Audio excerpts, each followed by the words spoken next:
everyone, this is Dipakshi Singh and welcome to my channel English with D.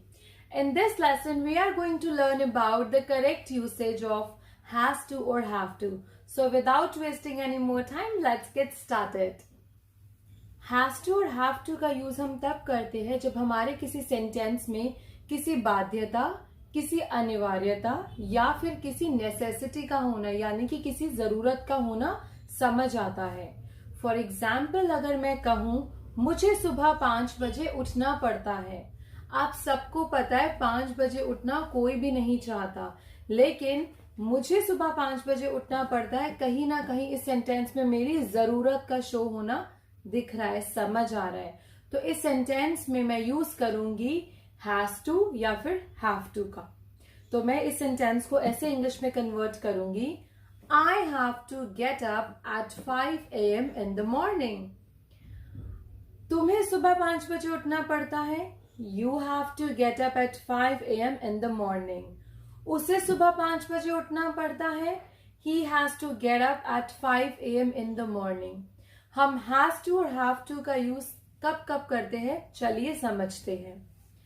has to और have to का use हम तब करते हैं जब हमारे सेंटेंस में किसी अनिवार्यता का होना होता है. पहला पॉइंट तो ये. दूसरा पॉइंट हमें ये समझना है हमें हैज और हैव कब लगाना है. हैज हमें लगाना है जब हमारा सब्जेक्ट ही, शी, इट या फिर नेम होता है तो हमें हैज लगाना है. और हमें हैव लगाना है जब हमारा सब्जेक्ट यू, वी, दे और आई है. तो इसीलिए अगर मैं ये बोलती हूं कि उसे सुबह 5 बजे उठना पड़ता है तो आपने गौर किया होगा यहां पे मैंने बोला था he has to get up at 5 AM in the morning. चलिए एक और एग्जाम्पल से आपको और क्लियर होगा. लेते हैं एक और एग्जाम्पल. मुझे फीवर है इसलिए मुझे कल डॉक्टर के पास जाना है. I have fever, therefore I have to go to a doctor tomorrow. उसे फीवर है इसलिए उसे डॉक्टर के पास जाना है. He has fever, therefore he has to go to a doctor tomorrow. हमें फीवर है यानी कि एक से ज्यादा लोगों को फीवर है तो हम यहाँ पे यूज करेंगे we have to go to a doctor tomorrow. Right तो आपको ये चीज समझ आ गई होगी हमें has to और have to का प्रयोग कहाँ कहाँ पे करना है. चलिए अब कुछ नेगेटिव सेंटेंसेस की बात करते हैं. अगर इन्हीं सेंटेंसेस में नहीं का होना समझ आता है, नेगेटिव सेंटेंसेस होते हैं तो हम उसमें कैसे हैज टू और हैव टू का यूज करेंगे. अगर मैं बोलूं कि मुझे डॉक्टर के पास नहीं जाना है तो मैं इसको ऐसे बोलूंगी I don't have to go to a doctor tomorrow. अगर कल है तो आप टुमारो लगा सकते हैं, नहीं तो इट्स ओके. अब जब भी हम नेगेटिव सेंटेंसेस की बात करेंगे तो आपको ये चीज क्लियर हो जानी चाहिए कि नेगेटिव सेंटेंसेस में हमें डू नॉट और डज नॉट का यूज करना है. अगर हमारा सब्जेक्ट ही, शी, इट और नेम है तो आप डज नॉट का यूज करेंगे. और अगर हमारा सब्जेक्ट यू, वी, दे और आई है तो हम डू नॉट का यूज करेंगे. राइट लेकिन यहाँ पे आपको एक पॉइंट जरूर ही याद रखना है, वो ये जब आप नेगेटिव सेंटेंसेस बनाएंगे हैज टू और हैव टू का तो उसमें हैज टू का प्रयोग आप बिल्कुल भी नहीं करेंगे. चाहे आप डज नॉट लगाए या फिर डू नॉट, आपको डू और डज के बाद सिर्फ और सिर्फ हैव टू का ही प्रयोग करना है. जैसे कि उसे डॉक्टर के पास नहीं जाना है तो हम कुछ ऐसे ट्रांसलेट करेंगे he doesn't have to go to a doctor. मुझे डॉक्टर के पास नहीं जाना है. I don't have to go to a doctor. समझते हैं एक और एग्जाम्पल से. उसे सुबह 5 बजे नहीं उठना पड़ता है. He doesn't have to get up at 5 AM in the morning. मुझे सुबह 5 बजे नहीं उठना पड़ता है. I don't have to get up at 5 AM in the morning. तो आपने समझा, चाहे आप do not का यूज करें या does not का, आपको do और does not के बाद सिर्फ और सिर्फ have to का ही प्रयोग करना है. has to का प्रयोग बिल्कुल भी नहीं करना है. चलिए अब समझते हैं कुछ इंटेरोगेटिव क्वेश्चंस. पहले समझते हैं इंटेरोगेटिव सेंटेंसेस होते क्या है और फिर इसके एग्जाम्पल समझते हैं. इंटेरोगेटिव सेंटेंसेस वो होते हैं जिनकी शुरुआत में ही क्या आ जाता है, क्या का होना समझ आता है। जैसे कि क्या तुम्हें सुबह 5 बजे उठना पड़ता है। ऐसे सेंटेंसेस को हम इंटेरोगेटिव सेंटेंसेस कहते हैं। और इन सेंटेंसेस में हम हेल्पिंग वर्ब यानी कि जो डू और डज है उसको शुरुआत में ले आते हैं। For example, do you have to get up at 5 AM in the morning. अब यही सवाल अगर मैं अपने आप से पूछूं, क्या मुझे सुबह 5 बजे उठना पड़ता है, तो मैं सेंटेंस को ऐसे बनाऊंगी, do I have to get up at 5 AM in the morning, right. So interrogative sentences में आपको ये बहुत ही ज्यादा ध्यान रखना है कि अगर आपका सेंटेंस क्या से शुरू हो रहा है, नंबर 1 वो इंटेरोगेटिव सेंटेंस है, और नंबर 2 इंटेरोगेटिव सेंटेंस में आपकी उस सेंटेंस की हेल्पिंग वर्ब को आप शुरुआत में ले आएंगे। आप समझते हैं कुछ WH फैमिली के सेंटेंसेस।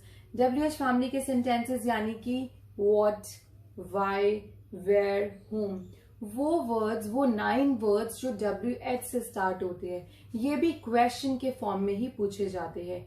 जैसे कि तुम्हें सुबह 5 बजे क्यों उठना पड़ता है। इसी सेंटेंस को अगर मैं बनाऊंगी इंग्लिश में तो मैं ऐसे बोलूंगी, why do you have to get up at 5 AM in the morning. उसे सुबह 5 बजे क्यों उठना पड़ता है। Why does he have to get up at 5 AM in the morning. मुझे सुबह 5 बजे क्यों उठना पड़ता है। Why do I have to get up at 5 AM in the morning. तो आपने समझा, अगर हम WH फैमिली के क्वेश्चंस बनाते हैं तो सबसे पहले आपका WH आता है और उसके बाद आप सेंटेंस के स्ट्रक्चर जो मैंने आपको शुरुआत में बताया है आप उसको फॉलो करेंगे, राइट। अब समझते हैं usage of had to. Had to का प्रयोग हम तब करते हैं जब हमारे सेंटेंस में किसी आवश्यकता, किसी कंपल्जन यानी कि कोई बाध्यता का होना नजर आता है, समझ आता है। वो भी कब, भूतकाल में, पास्ट में। फॉर एग्जाम्पल, पैसों की कमी की वजह से उस बच्चे को स्कूल छोड़ना पड़ा। So that child had to drop out of school for want of money. यहाँ पे आपको ये चीज समझ आ गई होगी कि यहाँ पे जो मैंने सेंटेंस आपको दिया है उसमें सेंटेंस सुन के ही आपको क्लियर समझ आ रहा है कि ये सेंटेंस प्रेजेंट का ना हो के ये पास्ट टेंस शो करता है। स्कूल छोड़ना पड़ा यानी कि पास्ट की ये बात कर रहे हैं, तो इसलिए हम यहाँ पे हैड टू का इस्तेमाल करेंगे। तो आपका सेंटेंस स्ट्रक्चर ऐसे बनेगा, सब्जेक्ट हैड टू, पहले की तरह वर्ब की first form and then your object. समझते हैं कुछ और एग्जाम्पल से। उसे बुखार था इसलिए उसे डॉक्टर के पास जाना पड़ा। अब ये पास्ट टेंस है तो आप इसे हैड टू में बनाएंगे। He had fever, therefore he had to go to a doctor, right? चलिए समझते हैं एक और एग्जाम्पल से। मुझे एब्सेंस फाइन देना पड़ा। I had to pay an absence fine. उसे हॉस्टल में रोज खाना बनाना पड़ता था। At the hostel, he had to cook every day. अब क्योंकि ये सेंटेंस पास्ट टेंस के है और क्योंकि उसे काम करना पड़ता था, उसकी अनिवार्यता थी या उसकी जरूरत थी, तो इसलिए हम यहाँ पे हैड टू का यूज करेंगे। अब बात करते हैं कुछ नेगेटिव सेंटेंसेस की। नेगेटिव सेंटेंसेस का जो स्ट्रक्चर होगा वो कुछ ऐसा होगा, subject did not plus have two plus verb की फर्स्ट फॉर्म प्लस ऑब्जेक्ट। उसे एब्सेंस फाइन नहीं देना पड़ा। She did not have to pay an absence fine. उसे हॉस्टल में रोज खाना नहीं बनाना पड़ता था। At the hostel, she didn't have to cook every day. Right? तो आपको याद रखना है, very important point. The very first point is कि आपको past tense में had to का यूज करना है। अगर सेंटेंस को सुन के लगे कि बाध्यता है या अनिवार्यता है तो आपको हैड टू प्लस V1 का यूज करना है। लेकिन जैसे ही आप नेगेटिव सेंटेंस पे स्विच ऑन करेंगे तो आपको वहां पे did not plus have to use करना है। फिर वहां पे आप हैड टू यूज नहीं करेंगे। Did not plus have two plus verb की फर्स्ट फॉर्म। ऐसे ही आप इंटेरोगेटिव क्वेश्चन भी बनाएंगे, right.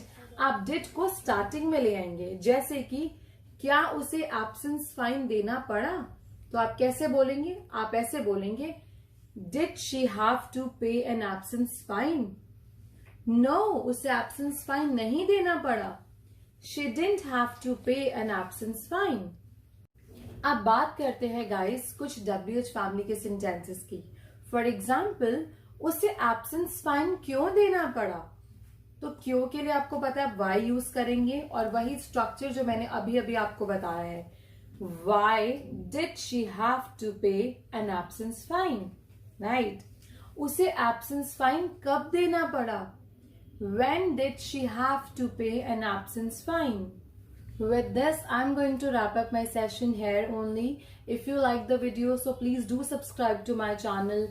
Do like, share and comment, and don't forget to press the bell icon so that whenever I upload a new video, you will be notified. Thank you.